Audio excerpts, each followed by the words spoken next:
How can you turn this overblown shot to this? How about this, where we cannot really see anything at all, to this? All this without changing any exposure settings such as the aperture, shutter speed, and ISO on your camera.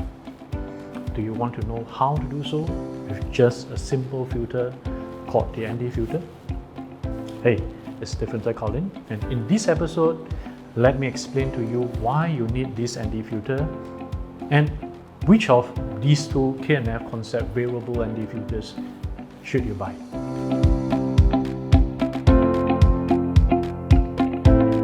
I assume that if you are watching this video, you would already know the basics of exposure on a camera.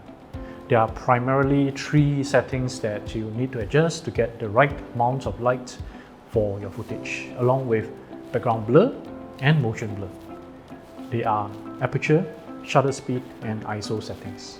Now, even if you are familiar with the so-called triangle of exposure, let's just revisit them for a bit.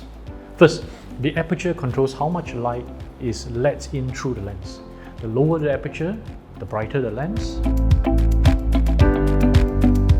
And in focus terms, you get more bokeh or background and foreground blur. For shutter speed, the slower it is, the less light will be captured, but there will be more motion blur.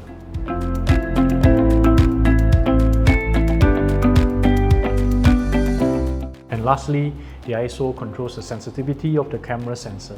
The higher the number, the more sensitive the sensor is, and the brighter the image.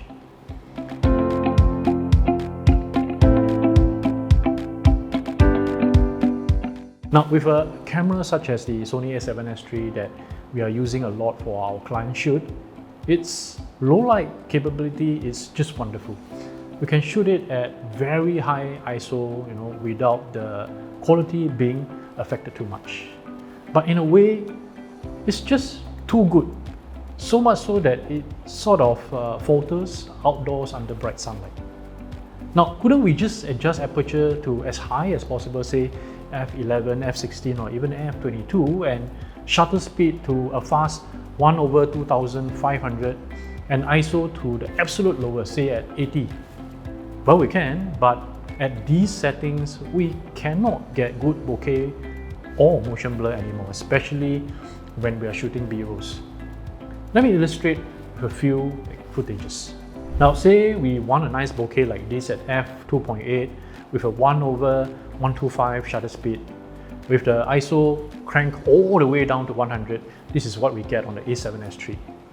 To get the correct exposure, we need to increase the shutter speed to 1/1250 to get the more correct exposure. But what if we need to lower the shutter speed to 1/125 since we are shooting at 60 frames to get a nice motion blur? We really cannot. This is what I mean. Look at the water here. At f2.8, ISO 100 and a shutter speed of 1/1250 to get the exposure right, we see this. There's no motion blur and the water appears unnatural. You can freeze the frame to see that at any frame, you can see that the water is very defined. So how do we get it to look like this instead? Now the water looks flowy. When we freeze the frame, there's motion blur, which looks more natural, doesn't it? Here, we are still on f2.8 ISO 100, but the shutter speed is slowed to 1/125. So how do we achieve this? Well, it's done using an ND filter. Now, an ND filter is just a screwed-on filter to make things darker for your camera. Think of it as like sunglasses for your camera. And all ND filters have a number on it, like ND2, ND4, ND32, and so on. These numbers represent stops, and technically applying an ND2 filter lowers the exposure by one stop, or roughly halving the amount of light. So applying a ND32 filter steps down by 5 stops. Now, I'm not going into the technicality of exposure stop because there are really a lot of numbers to explain, but just know that the ND filter helps our a7S III in taking nice B-roll outdoors with nice bokeh and motion blur. Now that you know what an ND filter does and you're going to get one, which one should you choose? Now, ND filters come in all qualities and sizes. They are fixed ND filters that cannot change the darkness like any sunglasses. They come in many filter sizes also. There are also variable ND filters that you can adjust the darkness, kind of like your transition glasses. For us, we have been using these K&F concept variable ND filters. This one is the ND2 to ND400, and this other one is the ND2 to ND32 with a CPL. More on this CPL later. Now, we chose these two primarily for their quality and price. So let's take a look at both these variable ND or VND filters. On the left is the ND2 to ND32, and on the right is the ND2 to ND400. Notice how much more stops can the ND400 get you.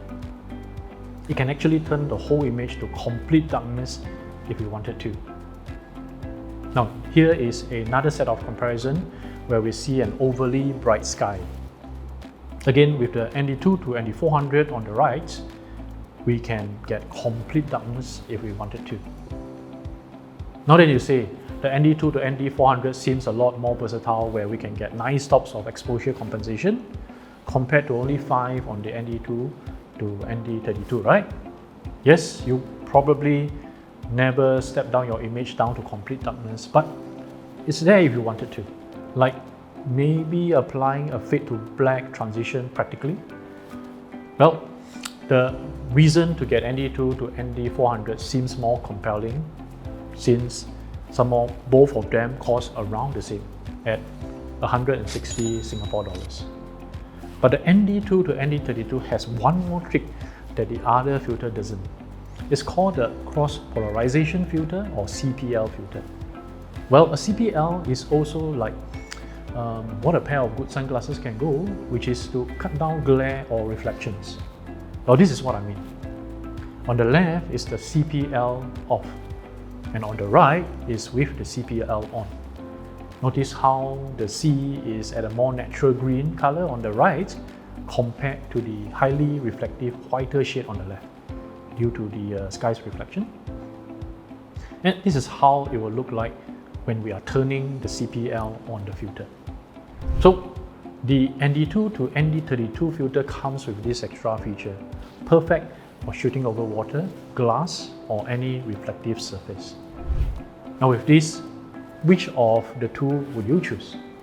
Well, my recommendation is, if you're fine with just having 5 stops of exposure compensation, essentially stepping down from an aperture of like f16 to f2.8, or shutter speed from 1/2000 to 1/125, or an ISO setting of 3002 down to 100, which in my opinion is really sufficient.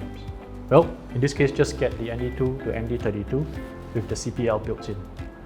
But if you really need to step down 9 stops for a very fast lens, like maybe the f1.4 lens, maybe the ND2 to ND400 will suit you better.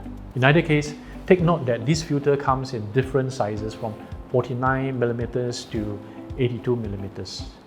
It's not really practical to buy one filter for each of your lens. So for us, we got the biggest sized 82mm one, and we added a few step-down filter adapters so that we can use either of these VND filters on all our lenses. So there you have it, the shootout between 2 of our favorite VND filters from K&F Concept. So which would you choose? Let me know in the comments below. Now, if you think that I've helped you in a decision on which filter to get, do consider to help me in return by clicking on the like and subscribe buttons. Make sure to also turn on notifications as we have more shootouts coming your way, okay? Alright, I'm Differenter Colin. Why be different? And you can be differenter. I'll see you in the next episode.